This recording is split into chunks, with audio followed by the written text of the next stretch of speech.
जय आदिवासी। साथियों, आज इस पंडाल में जितने भी साथी मौजूद हैं वो टंटे बिल का गाता स्थापना करने आए हैं ना? करने आए हैं कि नहीं आए? तो आपको टंटे बिल की कसम है, जहां खड़े हो वहीं बैठ जाओ और आज की सभा को सुनेंगे। अगर आप टंटे बिल के सच्चे वंशज हैं तो आप जहां खड़े हो वहीं पर बैठ जाइए। आज जोबट आलिया भील की और छितु किराड़ की इस पावन धरती, पावन नगरी को मैं नमन करता हूं। और आज हमारे टंटे बिल महानायक राष्ट्र मालिक जिनका आज यहाँ पे गाथा स्थापित हो रहा है, उनको नमन, हमारे पुरखे खत्रीजों को नमन।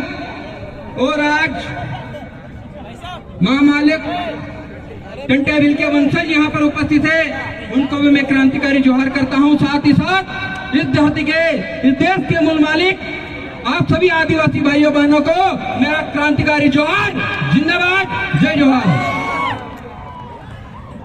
साथियों, सभी सिंगर साथी इधर आ जाए ताकि लोग सुन पाए। साथियों, आज हम लोग, आप लोगों ने जो कार्यक्रम किया है, इस कार्यक्रम के माध्यम से एक ऐसी महान शख्सियत जिन्होंने अंग्रेजों से 35 वर्ष तक हथियारबंद लड़ाई लड़ी थी, और उस लड़ाई का नतीजा ये हुआ कि आप आज नाच गाना देख पा रहे हैं, लेकिन उनको सुनने वाले लोग बैठ नहीं रहे। ये बड़ी दुख की बात है। आपको जो संस्कृति दी है, हमारे पुरखों ने दी है, उन पुरखों के विचारों को भी सुनना चाहिए। मैं मानता हूं कि हमारी संस्कृति में नाच गाना भी है, लेकिन उसके साथ साथ इस समाज को बचाने के लिए जो बात करते हैं, जो हमारे बाहर दूर दूर से वक्त आए हैं, उनको भी सुनने की जरूरत है। अगर आज आप इन वक्ताओं जो बाहर राजस्थान से आए, महाराष्ट्र से आए, इनको नहीं सुनेंगे तो हो सकता है आने वाली पीढ़ी में, आने वाले 10 साल में नाचने कूदने के लिए स्टेज भी नहीं बचेगा, ना नाचने कूदने के लिए आदिवासी भी नहीं बचेंगे। थोड़ा सा समाज के लिए भी सोचिए और समाज के वैचारिक योद्धाओं को सुनने की कोशिश कीजिए। आज जिस पुरखे के गाथा को जोबट में स्थापित किया है, एक बार इस आयोजनकर्ता टीम के लिए बहुत जोरदार तालियां बजाइए, क्योंकि इस टीम ने वो मुकाम काम किया है जो आज तक कोई नहीं कर पाया। और आप देखिए कि आप जगह जगह पे टंटे बिल, बिरसा मुंडा, ख्वाजा नायक के गाते बैठना स्टार्ट हो गए हैं। अब हमारे पुरखों की विचारधारा लोगों तक जाने पे मजबूर हो गई है। सरकारों को भी टंटे बिल, बिरसा मुंडा को याद करना पड़ रहा है। ये आप लोगों की वैचारिक क्रांति है, ये जयस, ये आदिवासी परिवार, ये भील प्रदेश की वैचारिक क्रांति है, जिसके कारण अब सरकारें झुकी हैं और टंटे बिल, बिरसा मुंडा को याद करने लगे हैं। अब जो समय है, वो समय आदिवासियों के अस्तित्व, अस्मिता और उसके संवैधानिक हक अधिकारों को बचाने का समय है। हम हर परिस्थिति में, हमको लड़ना आना चाहिए। जहाँ खुशी होगी वहां नाचेंगे भी, और जहां लड़ने की नौबत आएगी वहां पे डट के खड़े भी रहेंगे। यह भी होना चाहिए आदिवासियों में। अभी जिस प्रकार जो हमारे सिंगर है, जो गाने गा रहे थे या बना रहे थे, उनके लिए भी एक बार जोरदार तालियां।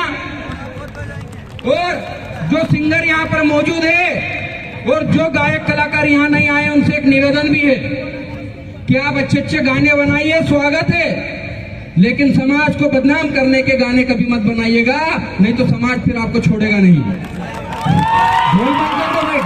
आपके गानों में समाज का कहीं भी बदनामी नहीं होना चाहिए। क्योंकि जिस समाज से आप आते हैं, जिस समाज ने आपको बड़ा बनाया है, उस समाज की कदर करना सीख जाइए। बीच में कुछ गाने आए थे, ऐसे गाने थे जिससे आदिवासी समाज बदनाम हो रहा था। आपने भी सुने होंगे, हमको भी दुख होता था कि यार हमारे जो गायक कलाकार हैं कैसे गाने बना रहे हैं, लेकिन अभी अच्छे गाने बना रहे हैं, इसलिए उनका जोरदार तालियों से स्वागत एक बार पुनः। और आगे ध्यान रखेंगे, ये मेरा निवेदन है। आजकल आपको पता है क्या हो रहा है? आजकल आदिवासियों को धर्म के नाम पे बहलाया जा रहा है। आज हमारा आदमी जो आदिवासी है, आदिवासी की पैदाइश है, वो आदिवासी बाप की संपत्ति में हक चाहता है, लेकिन गुणगान दूसरे के धर्म, दूसरे के संस्कृति के करता है। ये दुख का विषय है। ये नहीं होना चाहिए। अभी मेरे से पूर्ववक्ता कोमल धोपिया जी ने, सीमा दीदी ने कहा और मांगी लाल दादा ने कहा कि जिस प्रकार आदिवासियों को संस्कृति और आदिवासियों के अधिकार खत्म करने की साजिश रची जा रही है, उससे हमको बचना है, उसको हमको बचाना है। जिस पेसा एक्ट की बात हो रही थी अभी, आपको पता है पेसा एक्ट के नाम पे आपको लॉलीपॉप थमा दिया गया है। आपकी ग्राम सभा जो रूढ़िगत ग्राम सभा थी, अनुच्छेद 13(3) के तहत जो संविधान 1949-50 में बना, उससे पहले 1935 से जो हमारे 1911 से रूढ़िगत ग्राम सभा चली आ रही थी, वो इस पेसा एक्ट ग्राम सभा से भी कहीं पावरफुल है। उसके प्रावधान को, उसके द्वारा नियम बनाए गए कानून को कोई भी सुप्रीम कोर्ट या सरकार नकार नहीं सकती, इतना पावर था। उसी ग्राम सभा को खत्म करने के लिए आपको पेसा एक्ट का झुंझुना थमा दिया गया और हम खुश हो रहे हैं कि पेसा एक्ट आ गया, हमारे अधिकार बच जाएंगे। पेसा एक्ट में तो यह भी लिखा हुआ था ना कि पेसा एक्ट की अनुमति, जो ग्राम सभा होगी उसकी अनुमति के बगैर एक भी आदिवासी को गिरफ्तार नहीं किया जाएगा। ऐसा हो रहा है क्या? नहीं हो रहा ना। आप जब भी कुछ होता है बगैर पेसा एक्ट ग्राम सभा की अनुमति के गिरफ्तारी भी कर ली जाती है, एफआईआर भी दर्ज कर ली जाती है। तो कैसा है पेसा एक्ट? उस पेसा एक्ट का उल्लंघन उसी 15 नवंबर को रतलाम में कर दिया गया, जब हमारे साथी नीरज क्षेत्र का विरोध कर रहे थे तो हमारे साथियों को 70 दिनों तक जेल में बंद रखा और 70 दिनों बाद छोड़ा।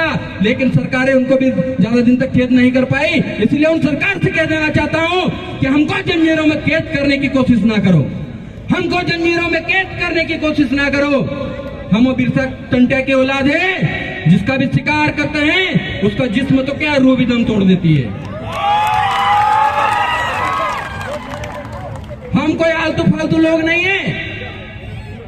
हम अंग्रेजों को चिट्ठियां लिखने वाले डरपोक के वंशज नहीं है।